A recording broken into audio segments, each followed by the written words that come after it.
Oh, hey, everybody. Oh, it's 2 seconds in. Didn't even realize. Hey, welcome to the CISO Series video chat. I'm David Spark, your host, and I have Tarun, and I also have DJ here, and we are going to do our cold open, which is going to be explaining it to the board. The topic is secure access. They're doing one line at a time. Within 1 minute, they will have clearly explained secure access to the board. So are you ready for this? Tarun, you begin. On your mark, get set, go. Hey, Mr. Board Member, before the pandemic, everybody came into the office to do their job. All your software ran in the office. Hey, it doesn't work that way anymore. DJ. We think that it's because we don't have centralized management of our authentication systems, and we haven't done an entitlement review to see who actually has access. We never had to do this in the past. It was quite simple.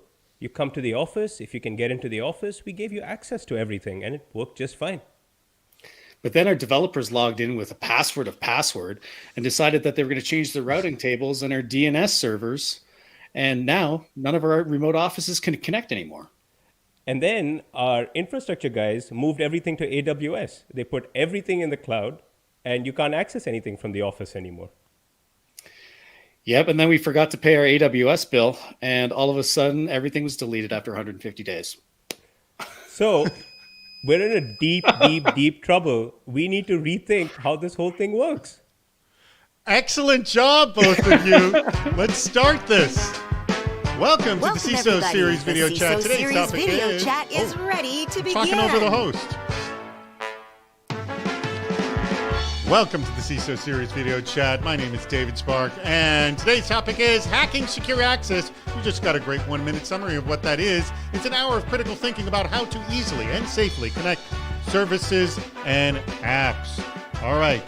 Our two guests, you just saw DJ Schleen, who he just got promoted. He's now the VP of Infrastructure and Developer Operations over at VillageMD. And also Tarun Desikan, who's the co-founder of Banyan Security. DJ's the one with the hat, by the way, so you can tell the two of them apart. Banyan Security, by the way, is our sponsor for today's video chat. Thank you so much, Banyan, for sponsoring this and also other great things on the CISO series. We greatly appreciate it. We greatly appreciate it, Tarun. All right. Now, for those of you who've never joined us before, there are lots of ways to participate. We're slightly varying this every week. 7 different ways. There's a chat room, of which many of you have discovered right now. Then I want you to submit your worst idea for, quote, improving secure access. Remember, the two of them are going to have to take your worst ideas and actually explain why they want to do it in the Department of Yes. So give them a really, really good challenge. And also, we want you to submit ways to make secure access just 10% better. We don't want you to solve the whole thing right now, unless you could, but just what would be your one tip to give that little bit extra tweak to it? Vote in the polls. We'll have lots of polls up. If you want to join us on video at any time, you can do that. Just type "bring me on," and Andrew, our producer, will bring as many of you on as he possibly can. Ask a question anytime. There's a button right at the bottom of the screen. Please ask your questions about secure access. We have 2 phenomenal experts on this subject. And also, since hopefully there'll be lots of questions, please vote for your favorite question. All right, explain today's schedule. You just saw Explain It to the Board. We want your worst ideas for, quote, improving secure access. Label it bad idea, and how to make it 10% better, just label it 10%. At 20 minutes past our hour, we will have our poll live for the worst idea for improving secure access. Then we will play the new game of I Object. By the way, Jonathan Waldrop, I hope you're here. He's going to be joining us as our third player for that. Jonathan, pipe up in the chat room to let us know you're still here. We will also play our Department of Yes. We'll put our poll live on how to make it 10% better. The 2 people that we choose for the Department of Yes game, those contenders will face off and argue why their idea truly is worse. Then we'll have last questions and final advice. And then we will go to our meetup. If you've never been to our meetup, it's a ton of fun. It's like a virtual party where you drift in and out of conversation. We just do it for a half hour at the end of the show. Great way to connect with fellow cybersecurity people. All right. Last thing I want to mention is the link at the very bottom of the screen. It says, join us next Friday. That'd be November 5th, 2021 for Hacking Asset Management. That's our next video chat. So you can click on that link at any time. It will not take you out of this video chat, and you can register for next week. The huge advantage of registering early is you automatically get thrown in a raffle to win an awesome CISO Series jacket. All right, enough of that nonsense. Let's get to our topic at hand, which is hacking secure access. I will start with you, Tarun, and that is, where is the handling of secure access the easiest, and where has it become rather problematic? And I think you were teasing a little bit of that in our 1 minute opening. Yeah, I think secure access has become really easy for these cloud SaaS applications. Gmail, Office 365, Salesforce. They've made it really convenient. Your employees can just open up their iPhone on the road, get access, do their stuff, and be done. You can be productive and secure. Where it's really the hardest is for infrastructure that you run and host yourself. So these are servers that are running in your data center. These are servers that are running in AWS cloud. There's such a diversity of them. They're just running so many different applications. And what happens is oftentimes the guy who built those servers has left the company. And you don't know your entitlements, you don't know how it was set up. And honestly, that has become the weakest link. And I think that's where the big challenge is. And that's where we're seeing a lot of the hacks, like the SolarWinds hacks and so on, happen because these servers are just not managed and monitored anymore. So as now VP of Infrastructure, is this something you're discovering yourself, DJ? That it's like the person who set this up? And by the way, this has to be like when I moved into our house and we brought an electrician in, his attitude was, who the hell set this darn thing up? There's got to be that attitude every time you look at the infrastructure. Like, who set it? Were they drunk? Yeah, a lot of times, you can refer to it as a dumpster fire, right? And the thing, we're talking about a bunch of different things, right? Like the Great Resignation of 2021. We can't find people to come in, or people have left the company. You're absolutely right with people leaving. When it comes to AWS or any kind of cloud environment, GCP. There's a bunch of different things that can go wrong, right? The security of the servers themselves, people doing a buffer overflow, getting privilege escalation, getting your password tables in Linux, your etc password, running rainbow tables against it. Chances are your password's already been hacked and somewhere on the dark web. So pretty easy to do a little scan against that. So security comes into that part on the outside. But, I totally agree with Tarun that there's some definite problems in management, access control, using SSH over the open internet and thinking it's okay, to not configuring things and just, hey, let everybody come in and let's use Telnet or something ridiculous like that. Let's go through the common mistakes that are made that were at one time okay to use. Tarun, like DJ was mentioning them, and give a little more explanation if you can to any of those, and add some more. Sure. DJ mentioned one of the most common things, SSH over the internet. We call them bastion host, jump host, and the general idea is that, hey, you put this little jump host, you SSH into it, and then from that jump host you can get into all your infrastructure. Well, it turns out that becomes your single point of attack now. And the number of people who can pretty easily get into a jump host is insane. Not only are there basic vulnerabilities in SSH they learn to exploit, but the keys are really long-lived. There are probably keys on your jump host that should have been gotten rid of 10 years ago. And that becomes a single entry point into the network. And the worst part of it is these jump hosts are kind of static. So once someone gets in, you never know. And they might have access for years before they actually do something malicious. It's the same way hackers come in, right? Like they'll hit that bastion host and they'll pivot just like everybody else does, right? Like you SSH into somewhere and then you'll do a pivot and you'll go and you'll hit like your SQL Server database or something like that, right? And you have access to the whole network if you can get through that jump host. And honestly, every single organization we meet has a jump host, and you have to. I mean, you need access, you need break glass access, but they don't actually pay that much attention to how it's secured. And they just assume that, it'll be taken care of, or very few people have access to it. But then that becomes a really easy attack vector. So I'm not savvy. What is a jump host? Explain to me. DJ? Okay. So, jump host, bastion host, it's just a server that sits inside of, your walled AWS garden. And what it does is it lets you use protocols like SSH terminal to get into that machine and then hit all the other machines around. So it's this central. It's essentially a connection proxy, if you would. Yeah, absolutely. And one of the problems with it is, when you're using public-private key encryption, you have to actually have a key installed on that server. And this is where Tarun was saying, like, you could have things 10 years ago, right? If you don't have a provisioning, deprovisioning program you might have someone's SSH key that's, they've been gone 3 years, and you know what? They're really mad at you. So they can do a lot of damage, right? Because you don't have a password anymore. You don't expire a password, but some of those keys, they're long lived. So let's just say, we always talk about, well, in a greenfield situation, this is what I would do. But literally no one's in a greenfield situation ever. Like, unless you're starting a company today and you know exactly what you're going to do, you don't have a clue. So what do you do in a situation where you have one of these, proxy services, jump hosts, as you say, and it's got a mess on it? Tarun? Well, I'm opinionated, a caveat, right? This is what as a vendor we do. Yeah, sure. But I think, by the way, and let me also set this up for the audience. I do this all the time on the show. Please explain what it is you do. Go ahead. well, I think this is exactly what we do, which is recognize that not all deployments are greenfield. People have existing almost none are. Yeah, none are. They have existing services, they have existing VPNs, but at the same time, the level of security is not sufficient. So you want to add a layer of security that works with what you already have and yet improves. Well, the buzzword is zero trust, but gives you kind of zero trust. Specifically for bastions, what we really recommend is moving to short-lived certificates. So you're using long-lived keys, but SSH also supports certificates. It's not very well known, but SSH does support certificate authentication. And when you do certificate authentication, certificates can have a time limit. Right? Keys don't have an expiry on them by design. Right? They're designed to be long-lived, put across multiple devices.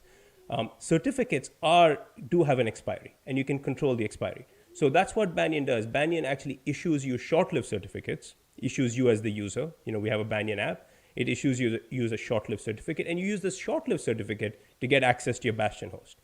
So you no longer have any long-lived credentials on that Bastion host. You just have short-lived credentials that you use. And the benefit of a short-lived credential is that it automatically expires. Every 24 hours, every 48 hours, it kind of expires, and you have to authenticate again to get that credential. And it's still seamless. From the end user's perspective, they still do SSH. They don't change anything. But from the security perspective, you know that every 24 hours or so, this user has re-authenticated. So you don't have a problem of someone who left 3 years ago still having access to like a sensitive, I see in the chat, they call it a man-in-the-middle box. It's exactly what it is. It's the most sensitive part of your network. But hold it. Then let me ask a question with regards to your solution in particular. Say I'm a company, again, not greenfield. I've got a situation where I'm sure I've got 3-year-old credentials on it.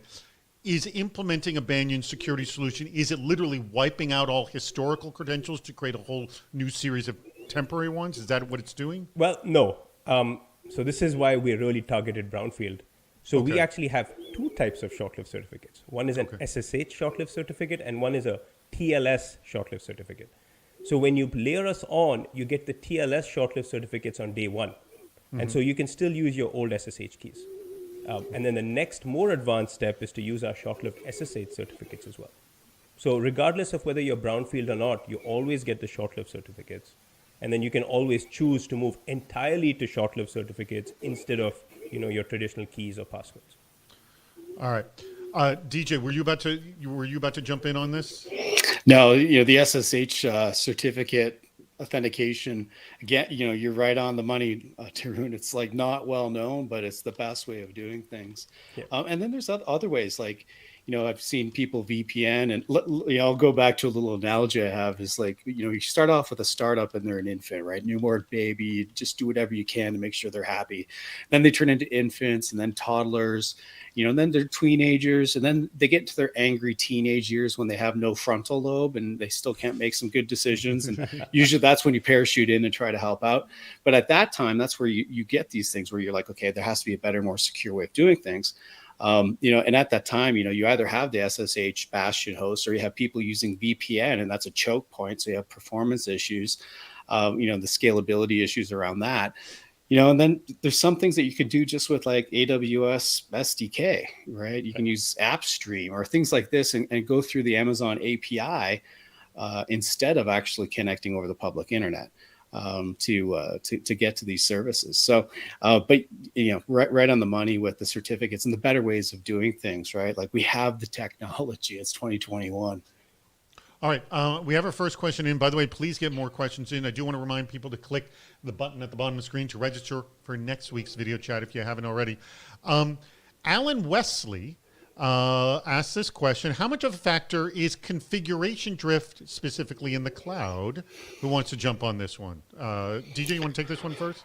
Oh man, how big of a problem is it, or how big of a factor is it? Oh, it's absolutely essential to take care of it.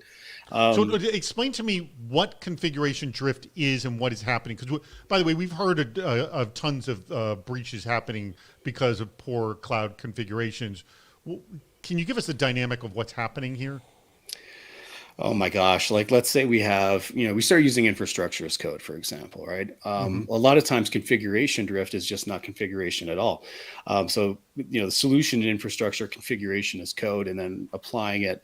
But, we call it, the finger issue, where people get in there to the AWS console and they're like, oh, I'm going to do this and this. And then you have no history on what actually happened. Like maybe you have some CloudTrail, but chances are if you're in that frontal lobe stage, you don't have CloudTrail turned on or flow logs or anything, right? And security is just not configured. But, the drift of it, that's one thing. And then the other thing is actually having infrastructure as code and not having policy enforcement. So, you have a configuration that's checked into your source repository. Let's say, hey, I'm going to encrypt an EC2 bucket, right?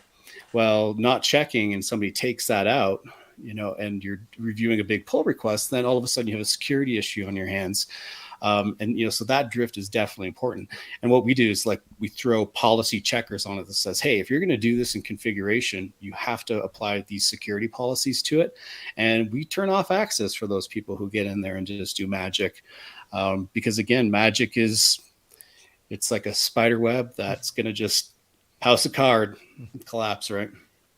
What do you want to add to the configuration drift issue, Tarun? Well, I would say, from a security perspective, I can see why configuration drift is bad. But from a productivity perspective, I see why it's essential. The business says, spin up the server, make it do X, launch it by Friday. And there's a right way to do it, but you also know that'll take you way too long. And I can tell you as a startup, we do this, you have to do it, right? You have to do it to survive. And so I think configuration drift is just the reality. Right, and what happens also, clouds are updating themselves, offering new services that didn't exist last month, last year. So it often just happens because of just the natural update of the cloud environment, right? Yeah, absolutely. But at least the big ones, the mega clouds, have a very standard format, standard SDK. They will roll out the service before they roll out the capability. There is always a right way to do it with AWS. I think the reality is many people just don't choose to do the right way. And I think that's the reality. But from a security perspective, I think you just have to have multiple controls. You can't just rely on the user doing it the right way. I think. But do you spend time doing it the right way now, or do you acquire technical debt and just hope someone else fixes it later? It's going to be a mix of both, right? Oh, that's sad. All right, I want to add to this conversation. Christina Murillo has a good question, which what she writes is I think this is pretty much everybody. What if an organization uses multiple cloud environments, which is, I think, most everybody, and on-premises, most everybody, although I find most new organizations just start going 100% cloud. So she asks the obvious, wouldn't the setup be a bit more complex? Let me just start with you, Tarun. How does your program deal with that classic complex environment? Yeah, I think that gets to the heart of why we actually started Banyan. If you were just in one cloud provider like AWS, they pretty much got you covered. They give you all the tools you want. You just have to use it correctly. The challenges really arise when you start using AWS and Google Cloud and maybe Oracle Cloud, and you have an existing on-premise environment and you're using a lot of it. Then you need some level of abstraction that goes above all of these and provides you a good secure layer that handles, for example, bastions that might run anywhere, or VPN connectivity to any of these clouds. And so that's kind of the problem statement we set out to solve. And I wouldn't say we solved it per se, but back in the day, Google published a project called BeyondCorp, which was how Google solved the problem. They had a very elegant approach that kind of got rid of network access. They basically said, you shall never VPN into any of these environments. Instead, you shall come through a reverse proxy. And that's the technique we espouse. Now, the reality is if you're going to brownfield, you can't always get rid of a VPN. So we do have a VPN in our product. But the goal is to not use network access, but actually access applications directly. All right, DJ, a final thought on this, and then we're going to go to our next game here. What say you on dealing with this classic complex environment like Christina described? Well, feeling it right now. We use 3 different cloud technologies: Azure, AWS, and GCP, expanding in a lot of them. And I think the biggest challenge for us is that central repository of credentials, right, and roles, and how do we federate that identity out to these multiple clouds? Managing each one individually is just a complete, it's just a nightmare. It's just not something you can do, right, very easily without spending a lot of time or having a tool or product to come in and help you with that. I think that's probably one of the biggest challenges of the multi-cloud. And again, you can have ADs synchronizing everywhere and, or LDAP, whatever you want to have. And that's another problem on top of it. It's like sometimes you don't have the routing to actually get it done. And, sometimes you cut corners just to make sure both clouds can talk to each other. So there's a lot of sensitivity around that, especially with credentials. All right, we are ready to play our next game. By the way, if you haven't gotten in your best bad ideas, you can still get them in to be eligible to win the truly best bad idea, which wins a jacket. And we have just got Jonathan Waldrop. Good to see you, Jonathan. Thank you very much for joining us. We're going to play the game I Object. And let me, as quickly as I can and succinctly as I can, try to explain the rules. Tarun will be beginning, and he will try to explain the best way to handle secure access. At any time, either of you can object to what he's saying. When you say object, I say, what's your objection? And I either agree or disagree with you by saying sustained or overruled. Now, the goal here is to be the last person speaking at 1 minute. Note, though, anytime you object, the clock stops until I say sustained or overruled. Do not be polite. I cannot stress this enough. I want you to be objecting. And by the way, I'm the judge and jury, and you have to determine whether or not, and I determine whether your objection is valid or not. So, Tarun, are you ready? Andrew's ready. Keeping the clock. You will hear the buzzer at the time of the winner. Andrew, make sure your microphone's on. Don't let it be off. All right. On your mark, get set. And remember, DJ and Jonathan, anytime you may object. And then once you have the microphone, anyone can object on you as well. Tarun, begin. Well, the best I object. All right, DJ, what's your objection? You're not wearing your hat. I'm overruling that one. Wait. Put it back on. Put it on. Overruled. Now, go ahead. Oh, the best way is to remove IP whitelist with cryptography. What's your objection? Oh, DJ. You have 4 pictures on your wall. You're supposed to have 5. No, again, overruled. That's a lame example. Go ahead. Replace IP whitelist with cryptography. Okay, you don't want to keep going. Keep going. You still have the microphone. The problem is everyone writes secure access rules in terms of IP object. addresses. Okay, what's your objection? Why not use blacklists? Zero trust, right? All right, sustained. You got it, DJ. Oh, man. I object. Okay, go ahead. What's your objection? I don't like the hat. Oh, man. Your hat, you don't like the hat. He's been pulling it off all day. I object. Overruled. Wait, Jonathan, you object. All right, let's get back to the topic at hand, guys. We've got to talk about access control. Okay, sustain. Keep going. Access control. All right, so we got to start by classifying the data. And once you know the sensitivity of the data, you can determine who needs access to it, and you develop your roles and permissions. I object. Okay, what's your objection? I don't know the sensitivity of the data. I have no Sustained. idea what's running in the I data object. center. Okay, what? Jonathan, I object. Yes. You've got to be in tune with your business partners to know where the sensitive Sustained. data lies. Hold on, DJ, you object. My business partners suck. Hold on. You can't do. DJ, you got to. I object. Without business partners, you don't have a job as a security professional. I object. Hold on. What's your objection? Nobody knows where the data is in the first place. Sustained, DJ. It's your microphone. Well, you have Snowflake, you got Postgres, you got EC2 instances with SQL Server, you got data everywhere, PHI everywhere. Where is it? Nobody knows. This is where I object. Hold it. Jonathan, what's your objection? So we learned your new position is the VP of infrastructure, so you should know what your data's handling Oh, there. so stay, Jonathan. I object. What's your objection?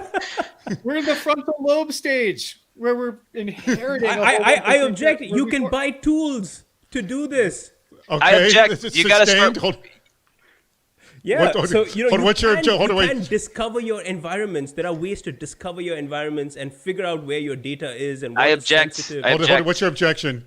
You've got to start with the business process. You've got nothing. Your tools are worthless without knowing what the business process is from the beginning. So again, that goes back to having good relationships with your business partners. I object. Wait. Tarun was first with the objection. What's the objection? You have to assume the business doesn't know anything. Oh, okay. The business doesn't know anything. No one's going to object to that. I object. We're all smart people here. Buzz, Jonathan wins. Yes. Was your microphone not on, Andrew? Andrew, what happened? What happened, Andrew? Jonathan wins. By the way, that was phenomenal. I don't know. It felt like it was going on well over a minute, but there was all the objections, which keeps pausing the time. Congratulations. Microphone didn't reload at 102. Oh, so it went at 102. So you did win. Congratulations to Jonathan Waldrop for winning this week. Thank you very much, Jonathan. We can take Thank you, everybody. Off. Great. I must say, Jonathan has a very good heart. Right? He does. Genuinely. By the way, I want to say kudos to all of you. Those were phenomenal arguments. Kudos to Jonathan and both of you. That was a great game of I Object. I hope the audience enjoyed it as well, because I thought it was actually extraordinarily well done. All right. I wanted to hear what he was going to say, because he had some really good points. Jonathan did. Well, Jonathan was pretty much arguing the whole business side. None of this matters unless we know what the hell is going on at the business. So good argument as well. Okay, we have a few minutes before we're going to play our next game, which will be Department of Yes. So let me go. We have a question over here. Oh, the poll is up for... Oh, did we not have the best bad ideas? Oh, the best. You know what? Because the best bad idea poll is going up right now. Oh, no, excuse me. Yeah, it just went up now. We're going to push it back 5 minutes, all right? So everyone get we'll go at 35 minutes past the hour. I'm sorry. I just saw that go up. I think we only have a few votes in. So everyone, please put your votes in for the best bad idea. That poll is up. And also, if you haven't registered for next week, go ahead and do that. All right, let's jump into... Oh, that question was already answered. So let's go to my questions. Oh, okay. Here's a good question. And I know, Tarun, you were mentioning that this was very seamless with your solution. But tell me, maybe historically or with other solutions, where does the secure access, the effort, the desire to go to secure access move from being seamless to a nuisance to actually affecting company performance? I'm going to have you, DJ, start with that. Yeah, I'm going to let Tarun start with that. Okay, Tarun. I want to hear what he has to say on this one. I got a couple. So there's levels. It's seamless, nuisance, crap. We're not getting our things are really affecting company performance. Well, I was a network engineer for many years, so I can tell you what we tried to do and where we failed. So we really tried to make it seamless when you were in the office. That's when it was seamless. It was really designed for when you were in the office. If you came into the office, opened up your laptop, patch your device. In fact, many people use a desktop. It's seamless. And then we figured, you wanted to work from home. Okay, so we'd give you a VPN. You just turn on the VPN, you'll pretend you're in the office. So then it became a little bit of a nuisance. You still had to go turn on a client, but it was not bad. And then the infrastructure guys like DJ decided to move all the infrastructure out of the office into the cloud. And then it became absolutely unpalatable that I need to get into the office to access something that's in the cloud. So I think at that point, it kind of broke down. Then you started running into performance issues, bottleneck issues, and then people started spinning up Bastion hosts and just going directly into the cloud. So I think that's kind of how the world worked in the past. And sorry, DJ, I'll let you add something. No, that's pretty much bang on. And you can take that to another level of chaos and confusion, right? Where let's say, as companies, we give, laptops, hardware to all of our employees, right? So they're company owned. So the first part is, well, can we identify the device, right? And authenticate that the device is owned by us. So that's problem number one. Problem number two is distributing software to it and putting death by agent of 1,000 different security tools on it just to make sure it's secure so we don't get data pulled away. And then not trusting that solution, saying, hey, you know what?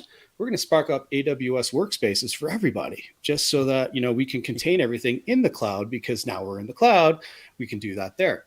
But then we worry about, things like that, and there's no security tools on that, or we're doubling our patching efforts, or we're doubling the licenses for the security tools in the workspaces, when all people can do is just drop things in Dropbox or some kind of, different hosting, pull it down to their laptop and work it on there anyway.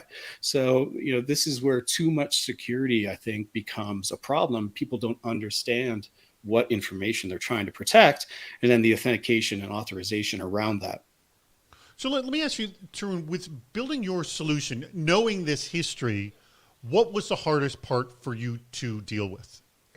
Yeah, and actually, I think just what DJ said is not that uncommon, right? That's what people will actually do.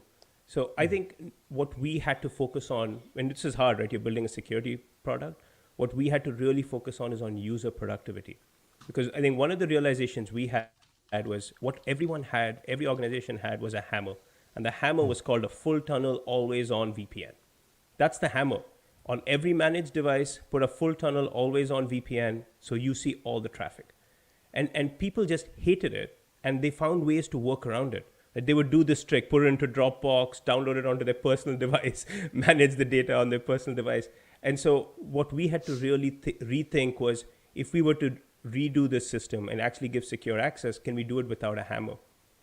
And specifically, the specific technologies DJ mentioned, like we need device trust without full tunneling all the data. So we have spent a lot of time on our certificate infrastructure, which I mentioned. We do not just short-lived certificate, but also long-lived certificates to authenticate devices. That becomes really crucial. The second part is the different types of proxies you need. You need to have a reverse proxy. You need to have a VPN. You need to have an infrastructure proxy. You just need all these different tools, but all integrated, so that you can deploy it across all the multiple clouds and still have a single control plane. That was a pretty challenging one too. So once we reevaluated those two concepts, focused on user productivity, then the rest of the solution was just a matter of implementing it. But those were kind of the core pillars. And that's, user productivity is huge, right? Because let's say you have somebody who's doing analysis work and they log into that laptop. So they have one password to get in there, unless you have things synchronized, right? And usually it's not.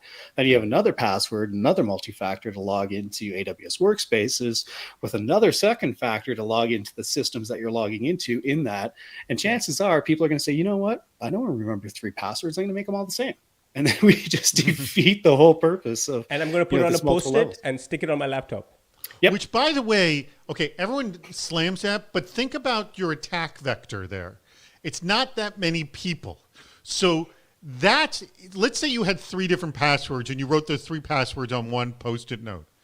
That, I believe, is more secure than one password that's not written on a Post-it note that's out there, because that could easily be scraped and then get into the other 2 companies. Or use a password manager. Yeah, exactly. Right? So I know password manager is the ultimate solution. $5, yeah. Actually, you know what? That'll be an upcoming What's Worse. I will throw that up. That's there. All right. I think it's time. We got a call that just came in.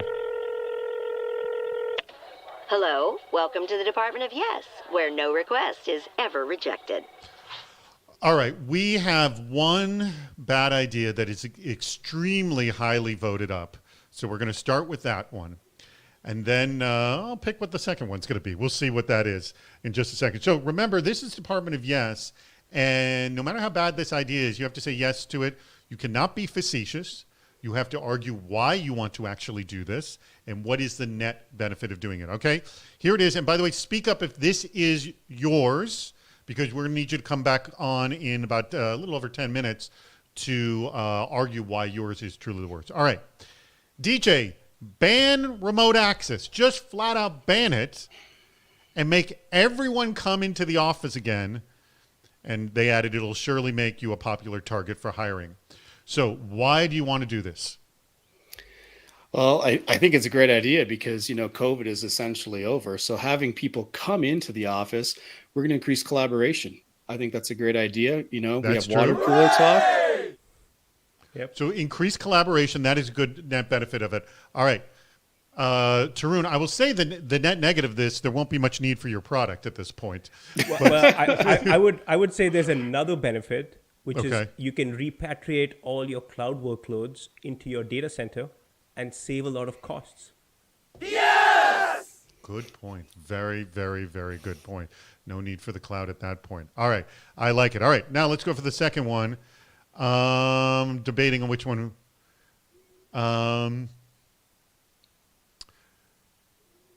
Let's hold it. Where was this?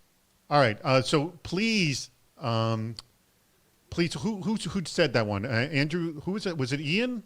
That's Ian. Oh, Ian was that last one. All right. Here's our second one. Tarun, this is going to be for you. Why do we need passwords? Make them all blank. So essentially, instant access. No need for any kind of credential whatsoever. Again, not much need for your product at this point. Why do you want to do this? Well, one of the positives of removing passwords is you can go into passwordless. So you still need a product like ours to enable passwordless. It's just not based on your password. Access is based on a certificate. You can still have secure access, yes. Bravo! All right. DJ, why do we want to know passwords? Well, I actually think this is a great idea, and we've attempted to do this at a couple of companies I worked for. We've actually had sponsors on that do passwordless access.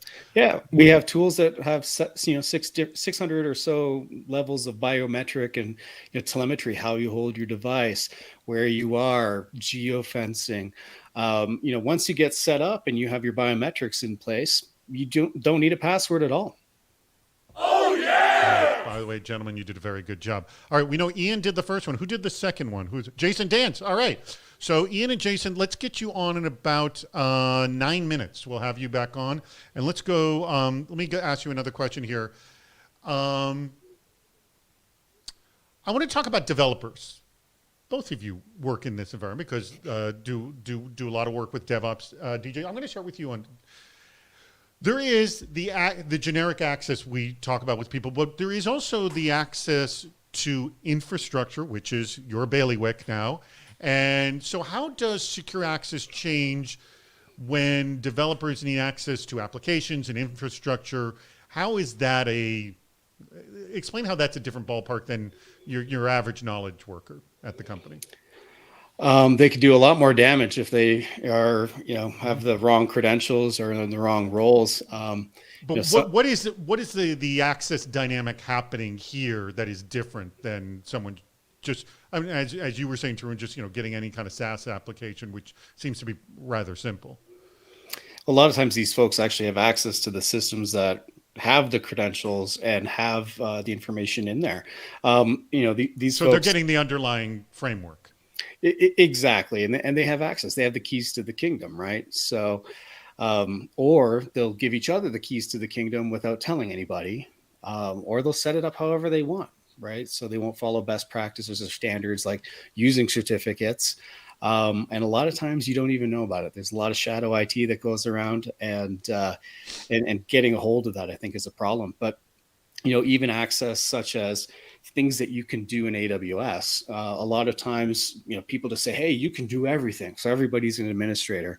And again, it's like need to access. So it's like least privilege that I think they're not practicing, or we're not practicing in general as the industry is, if someone can't access, Redshift, don't give them an access to access Redshift, or, creating a VPC, for example. Not everyone should do it because you'll find a Minecraft server in Dubai really quickly. And, you're going to start spending money on that. So there's repercussions of having too broad of access. What have you seen? Have you seen something like that? All of a sudden, some server somewhere is getting access. Can you give us like a horror story of this level? What have you seen? And it doesn't have to be at your current company. No. I was doing some consulting a while back, and I did find a Minecraft server in Dubai. And this was a government agency. So, if you're looking at things like FedRAMP and all these different like NIST standards and you name it. So Minecraft is not on a NIST standard currently? Well, which version? No, and especially since the server was not secured and the open network to the outside world, you could have a lot of data lost. And it was like there's historical archives and documents that couldn't be replaced that were sitting up in that cloud. So big exposure, and again, not even knowing what's going on there. So comes back to analysis tools, security tools to find configuration issues or, best practices, and then having that, least privilege get in and actually do that damage, right? Dutch is on, actually. Dutch, I want you to know that we had Jonathan Waldrop sub in for you. Dutch was the winner of the Best Bad Idea this week. Originally, I was going to have him on, but you should say kudos to Jonathan who stepped in for you. All right, Tarun, I know this is very much your bailiwick in terms of the developer access situation. How does what you're doing at Banyan change specifically for developers, or maybe it doesn't change? Explain. Well, I think what we have noticed is developers, there's one side which DJ described where they're over-provisioned. But there's another side where they're just trying to accomplish a task. And to accomplish that task requires them to break or bend some corporate rules. So a common task is, we've seen is you have Jenkins, you have a build server, and then you have Slack. And you want to trigger a build server from Slack to your hosted Jenkins. It's very simple, right? Why would you want to do that? It's just convenient, and you want them to talk to each other. Well, unfortunately, Slack is now owned by Salesforce. And the only way to connect Slack to your Jenkins is to IP whitelist all of Salesforce's data centers. And to a security professional, I see what DJ is saying. He's like, hell no. But to a developer, you're like, it's like three lines. Why don't I just go add that to my security group? No problem. And now suddenly, when you do your audit, you'll say, oh, wow, I've IP whitelisted like an entire /8 cider range. and that's the kind of stuff. They always have a good intention. But I think the solution is not to block that stuff. I think the solution is actually to make that stuff easy, because if you can enable those kinds of productivity while maintaining security, I think that's the win. And we can actually do that. We do have the tools today to do that. I think that's what if I were to shield Banyan, I think that's what our secret sauce is. We enable you to accomplish some of these workflows without bending or breaking corporate security. And I think that's essential to bring developers onto your fold. That's a good point. Workflows. When you're bringing in, whitelisting IP addresses, there's problems behind that too, right? Where if you want to have something access GitHub from AWS, there's 250 different IP ranges that you have to add, and a security group is limited at 100. So how do you do that, right? So that becomes a networking issue on the back end, or the complexity is there. And I think that's where corners get cut. So having some kind of solution to help with that is definitely resolves that problem and helps the developers do their job, right? Because that's what they're trying to do.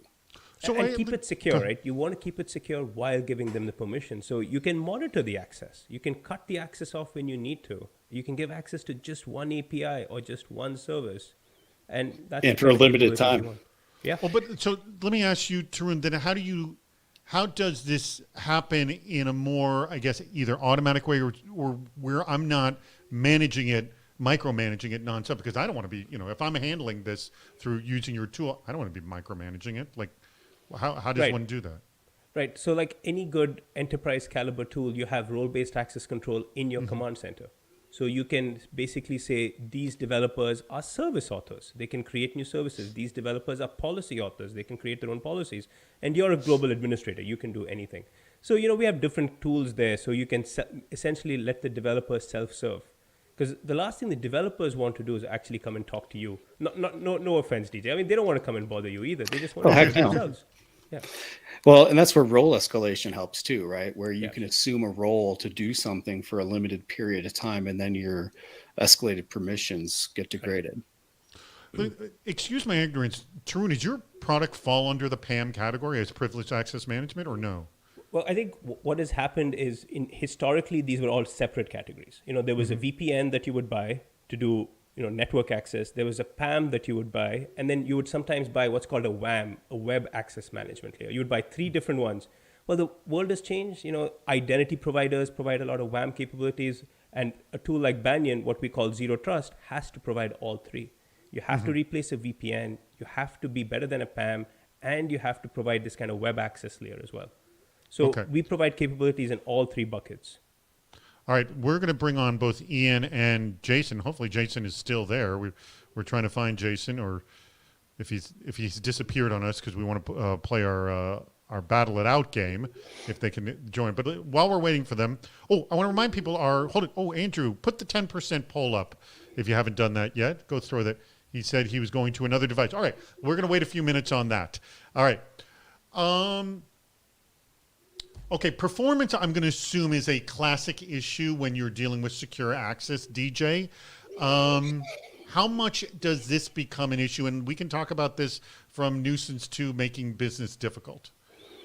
Oh gosh, performance is always an issue, especially if you have 310,000 people trying to authenticate at the same time. I've been part of some large companies that had that many folks, and managing a scalable infrastructure to handle all those requests is always a hard thing. Luckily, a lot of companies don't fall into that range. But even authentication from remote locations, worldwide companies and global companies that have people authenticating to a central place, where is that central place? Is there network latency between those two geolocations? I think that becomes a problem, and definitely needs some thinking before you start implementing something like that.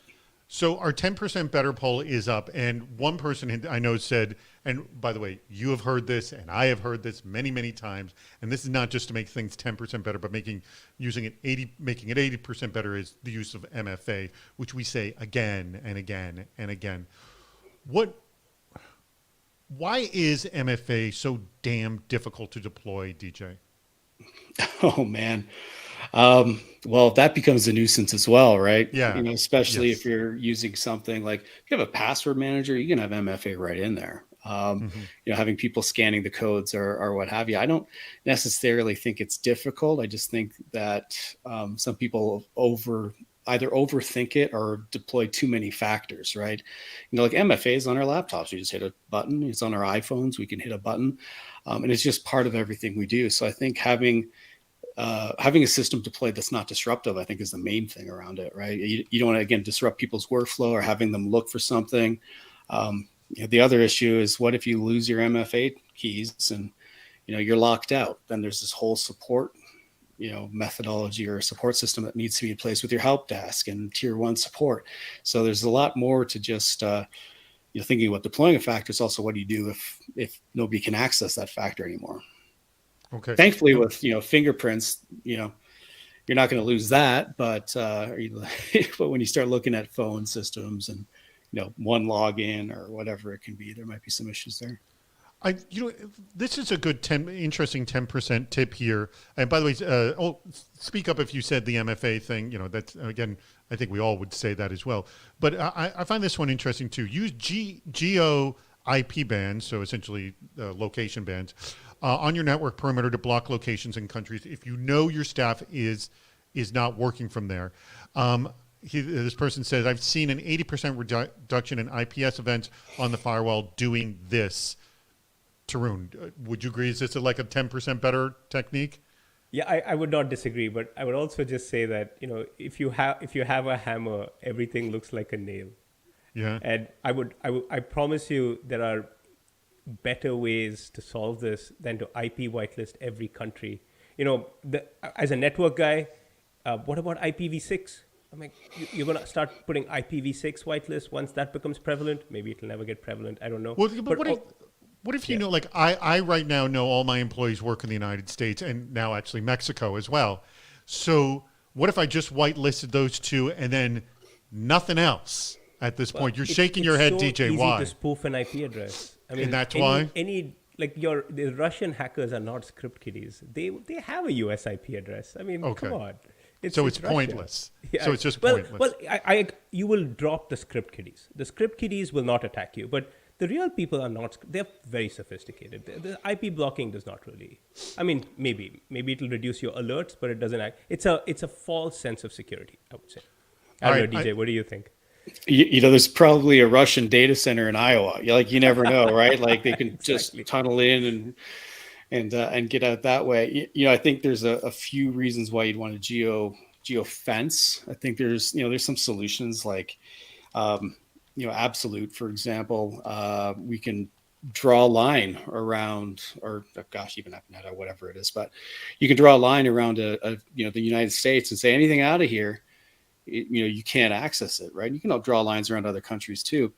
But I think there's a bunch of different ways why you do that, or reasons why you'd want to do that.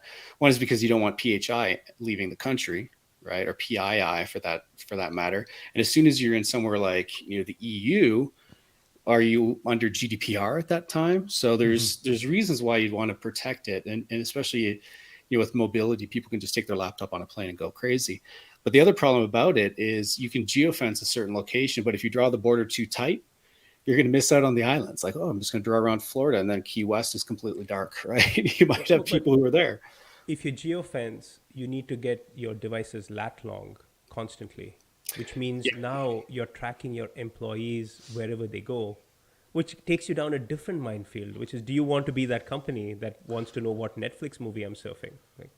No, but let me ask you this. Do either of you, when you travel to another country, call your credit card companies and say, I'll be in this country here, let my credit card go? So having the individual make the decision of whether they're going to let you know that they're going. Because if I don't do that, I could have my credit card blocked when I travel. Like, do I want to deal with that? So would say maybe you put the onus on the individual rather than on the administrator. Yeah, I think that's gosh, what's the word? It's like wishful thinking almost, that people are going to do that. A lot of people forget, like, humans are humans, right? Right. But again, we can only have so many compensating controls for, human stupidity at times, right? But the other thing is, like, if you locate somebody outside of that geofenced area, even if your border is a little bit, just not exactly right, at least you can take action to that and say, okay, we're going to lock the laptop. Because maybe the laptop is stolen. We don't know. The other problem with it, though, is if we start talking about that hub and spoke model where people are VPNing into their centralized server to access corporate resources, then all of a sudden their IP is probably going to show up in Massachusetts or wherever, right? And so the whole program falls apart. So there's definitely a lot of thinking, a lot of planning around implementing something like that too. Ian makes a good comment, which is credit card companies no longer require you to unlock your credit card when you're going abroad. I'm assuming they got too many complaints. Yeah. Also, they have machine learning tools. They have AI tools. They kind of detect your patterns in a more transparent fashion without requiring the user to call them up and saying, I'm going to Mexico. Well, I didn't know whether they do it or not. I started doing that because I think it happened to me once, and I was like, well, once was enough. I don't want this crap. I don't want to be dealing with this crap. Yeah. All right. So, Ian, I'm just going to give you a warning. We're not going to be playing the battle out what's worse because we lost Jason, and it's too. Unfortunately, we lost Jason on this, and I don't know what happened to him. But my apologies to Ian on that, and apologies to everyone else. We're not going to play the game, but we'll do it again next week. By the way, next week's video chat is hacking asset management. That's going to disappear in just 2 minutes, so please click that darn thing now. Click it now. Register for next week's video chat. Again, you will not be taken out of the video chat. All right, we have just a few minutes. I'm going to ask you I'll start with you, Tarun. With this issue of hacking secure access, and we've covered a lot of space here, what do you think is the thing that becomes a surprise as to being a giant pain in the butt that people don't think about?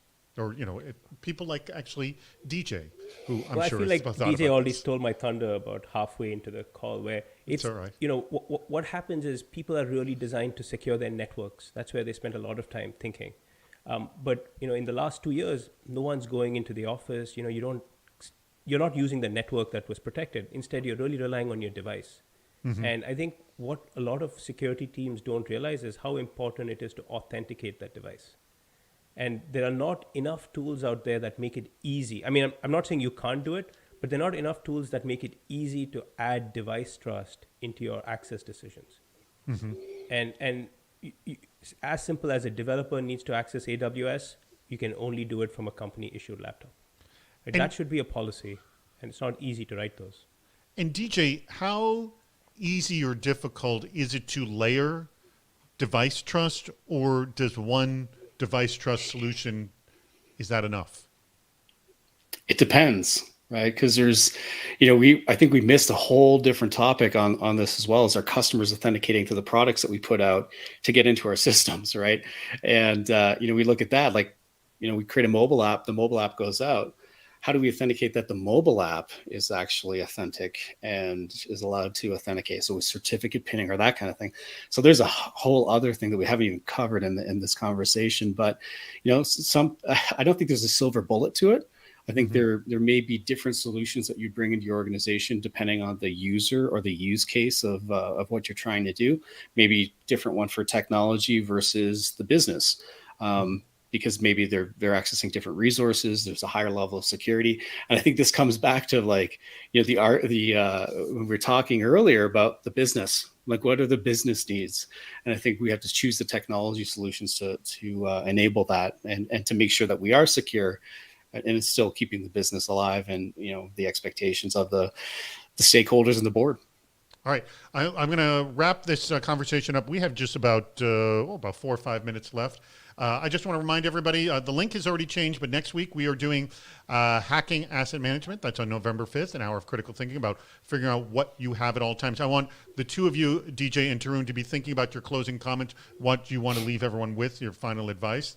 I want to thank your company, Tarun Banyan Security, for sponsoring this very video chat. They're, by the way, banyansecurity.io. If you want to find them on the old internet.